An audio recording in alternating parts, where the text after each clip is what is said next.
Damn, I got him in position.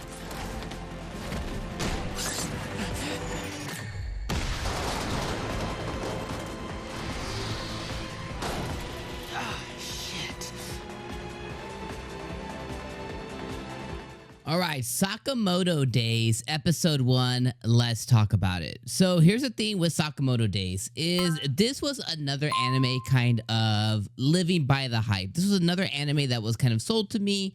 You know, when I say to me, I mean kind of like to a big populace of people of another big name anime. And when it comes to big name anime or big name adaptations, some recent examples of that the past couple of years have been Chainsaw Man, Undead Unluck, Marshall. Those are like some of the ones that I think of. And for the most part, almost all of those have let me down in some way. I think Undead Unluck was just terrible, and I stand by that. Marshall was okay. I thought it was good. You know, it was good at times and okay at others. You know, first season was pretty good.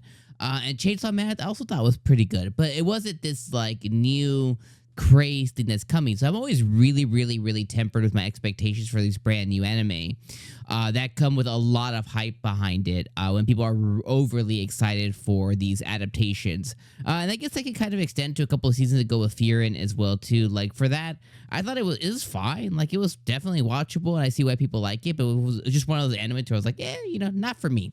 So now we're going to talk about Sakamoto Days, and we're going to talk about episode 1. And I was mostly let down. Like, if I just think about the level of hype behind it and going into it, and even before the, you know, actually watching episode 1, I have spent time reading the synopsis and, you know, looking at the trailer and stuff. We did our big video for the season of like everything to watch for winter 2025. And I was genuinely excited going into it. And probably 75% of this, you know, original... 75% of episode 1, I thought the main character Sakamoto was mute. I thought he was a mute character, and I was like, man, I'm really gonna hate that if he's just like this mute character that doesn't speak, whether he can or can't speak. Like he's choosing not to speak, and I was like, that's kind of an annoying trait.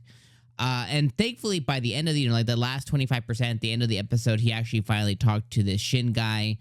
Who basically came to assassinate him. Was like, oh, so he can't talk. He just chooses to be silent, which is kind of it's one of those things to where like there's times where in certain anime that you're really nitpicky about something, and it's not because I'm looking for something. It's just a certain show ends up doing something. It's like, oh, I really hate that. And it depends on how much he's going to end up talking moving forward. But if he continues to be mostly a silent protagonist, I just don't know how I feel about that.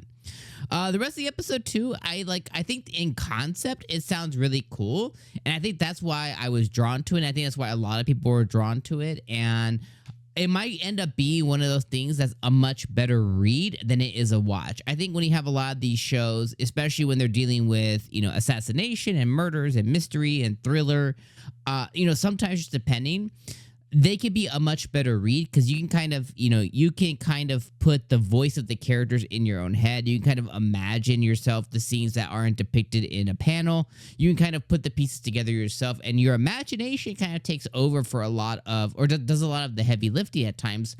So a lot of times these shows that were adapted from a manga can be, or a light novel even, and light novels even worse with the imagination piece. They can really much be like something that is a much better read than it is a watch. Now, I think the episode was a fine episode. I think it was totally like, it was serviceable. I think it was a fine episode. By the end of it, I wasn't in like, oh wow, this is the worst show I've ever watched. I also wasn't like, oh my god, did you know, like I'm not gonna go run and, you know, after this, or, you know, later today, I'm not gonna go tell the wife like, oh my god, we need to watch this, you know, Sakamoto Days. Whereas in other anime this season, I have been that way. And that's how I was earlier this season with the Kuraiwa, you know, is impervious to my charms. I was like, oh my gosh, like we need to watch, like if this gets a dub, we need to watch this. Or a girl I hate in my class, like I'm getting married to a girl I hate in my class. Like, oh my, like I ran to my wife. I was like, oh, we need to watch it. Like you're gonna love this show. Like that's the kind of like excitement you get from watching a show. Like you want to go and tell somebody, you want to go tell a friend, like, oh, I just watched this. Like you need to, you know, go get a Netflix subscription. You got to go watch Sakamoto. Like I just didn't have any of that feeling after episode 1.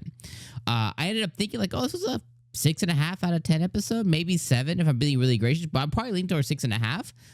And again, it just becomes because of the concept of somebody in Sakamoto being like this really high, high up assassination guy working for this organization, doing assassinations and stuff, ends up, finding a girl as like a cashier, falls head over heels in love with her, and wants to change his life and everything that he is and does and everything. And he does that for her, and they start a family, and he starts a combini. He starts a nice little convenience store, calls it Sakamoto Convenience or Combini or whatever. And he just has this cool little life. He gets all fat and happy and everything. He has a little kid. Like, I think in concept, it's cool that this retiree, is just this assassin retiree is, living his best life now. And the organization that he was previously employed by is now going and trying to, nix him out of everything, because that's the thing. It's like, you basically, if you join, you only leave it a body bag kind of thing. So I think that's, an interesting concept. I think that's, it's cool. It's something unique, definitely.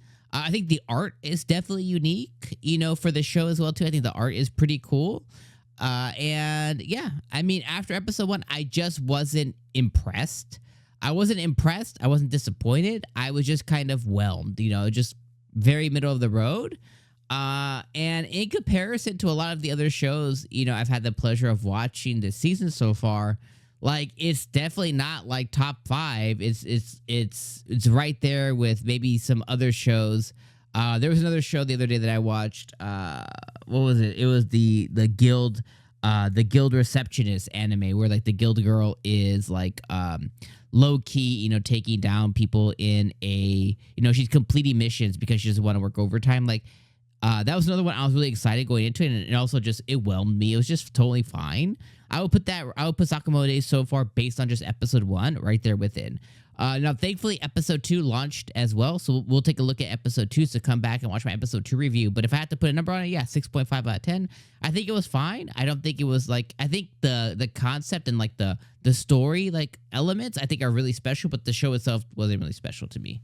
And I hate to say that because I know a lot of people will probably really, really, really love this. But, hey, I'm not afraid to tell you my real feelings, and those are my real feelings. So we're going to watch episode 2 right now, and maybe episode 2 is better. And honestly, if it's not, I don't know if I personally continue watching this. I don't know if I personally continue covering it on the channel unless, the support's overwhelming. But, hey, episode 2, it could be awesome. And if it is, of course, I'll keep watching Sakamoto Days. But yeah, this is one that I was really excited going into, and it was fine. So yeah, I'll see you guys for episode 2. Hopefully you stop by that video as well, and leave me your comments in the comments below on your thoughts. If I'm totally wrong and off base and everything, like, let me know like what's up in the comments, and come back for episode 2 because maybe my thoughts will change. All right, I'll see you then. Peace.